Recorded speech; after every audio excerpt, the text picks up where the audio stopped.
আমার প্রথম ওয়াইফ দীর্ঘ ৯ বছর নিঃসন্তান থাকার কারণে আমি দ্বিতীয় বিবাহ করি। কারণ আল্লাহর রহমতে আমার অনেক অর্থ, বিত্ত এবং সম্পদ রয়েছে, কিন্তু খাওয়ার মানুষ নাই। দ্বিতীয় বিবাহ করার পর বছর ঘুরতেই আমার সন্তান হলো, আলহামদুলিল্লাহ। আমি চেষ্টা করতাম আমার প্রথম ওয়াইফ এবং দ্বিতীয় স্ত্রী দুজনের সাথে ন্যায়টা করার। আমি দুজনকেই খুব ভালোবাসতাম। প্রথমজন আমার ভালোবাসা, আমার প্রথম নারী। দ্বিতীয়জন আমার সন্তানের মা এবং আমার ভালোবাসা। আমার দ্বিতীয় স্ত্রীর ঘরে পরপর ৪টি সন্তান হলো, আলহামদুলিল্লাহ। কিন্তু কেন জানি না আমার প্রথম ওয়াইফ আমার সাথে অনেকটা দূরত্ব বাড়িয়ে দিয়েছে। তিনি প্রায় সময় বাবার বাড়িতে থাকতেন এবং তিনি প্রতি বছর উমরা করতে যেতেন। ওনার পরিবারের সদস্যদের সাথে যেতেন। খুব একটা কথা বলতেন না। আমিও যেতাম না ওনার বাপের বাড়িতে। একটা সময় উনি আমার বাড়ি ছেড়ে দেন, কিন্তু তার জন্য মন জ্বলতো। কিন্তু নিজের ব্যবসা, নিজের সন্তানদের দেখাশোনা সব করতে গিয়ে ওনার প্রতি কিছুটা অবহেলা আমি করেছি। উনি নিজে থেকে আমাকে ফোন দিতেন না বা যোগাযোগ করতেন না। আমি যতক্ষণ করতাম তিনি ততক্ষণ সাড়া দিতেন। আমি যোগাযোগ না করলে আগ বাড়িয়ে কথা বলতেন না। একটা সময় আমাদের যোগাযোগ কমে যায়। তিনি আমার থেকে খরচ নিতেন না, আমি নিজে থেকে পাঠালে রাখতেন। একটা সময় ওনাকে জিজ্ঞেস করি, কেন এত দূরে থাকছো আমার থেকে? উত্তর দিতেন, কাছে যাওয়ার মতো তো এখন আর সময় সুযোগ নেই। তুমি সুখী হও, মহান রব আমায় সন্তান দেয়নি, আফসোস নেই। তুমি অন্য কাউকে বিয়ে করেছো, তাতেও আফসোস নাই।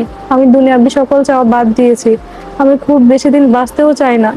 এই পৃথিবী অনেক নির্মম। বাপের বাড়ি যতই বড়লোক হোক না কেন, নিঃসন্তান হলে, স্বামী আরেকটা বিয়ে করলে বা ডিভোর্স হলে সেই মেয়ের কোনো দাম থাকে না এই পৃথিবীতে। আমি উত্তর দিলাম, আমি তোমাকে ভালোবাসি। আমিও আপনাকে হেদায়েত আর মায়াতে রাখি স্বামী। আমি মরে গেলে আমার দাফন আমার বাবার পাশে হবে, আমাদের পারিবারিক কবরস্থানে, তোমাদের ওখানে না। আমি বললাম, এই ফালতু কথা বন্ধ করো, তোমার যাওয়ার বয়স হয়নি। আমার দ্বিতীয় বিবাহের ৭ বছর পর তিনি খুব জ্বরে আক্রান্ত হয়ে পরপারে পাড়ি জমালেন।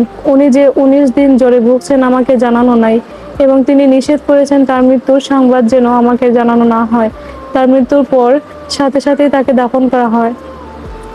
তার বলা ছিল তাকে ৩ ঘন্টাও রাখা নাই। তার দাফনের পর আমি খবর পেয়েছি তিনি আর নাই। আমি পাগলের মতো ছুটে গিয়েছি। কেন শেষবার তাকে দেখতে পেলাম না? পাগলের মতো কেঁদেছি। তার শূন্যতা আমাকে পুড়িয়েছে। আমি আসলে তখন অনুভব করেছি জীবন থেকে কি হারিয়েছি। তার মৃত্যুর পর আমার সম্পদগুলো ভাগ করেছি। তার ভাগটুকু আমি তার গরিব আত্মীয় স্বজনদের মাঝে বিলিয়ে দিয়েছি এবং একটা মসজিদের কাজে সাহায্য করেছি তার ভাগ থেকে। সে নাই, তার শূন্যতা আমাকে ঘিরে ধরতো। কিন্তু আমরা তো স্বার্থপর মানুষ। সংসার, বাচ্চাদের মায়াতে ধীরে ধীরে তার সুখ কাটিয়ে উঠেছি। পুরুষ মানুষ হয়তো একটু সেলফিশ টাইপের। আমাদের ভালোবাসাটা সেখানেই শেষ। এখন অন্য নারী আমার বউ।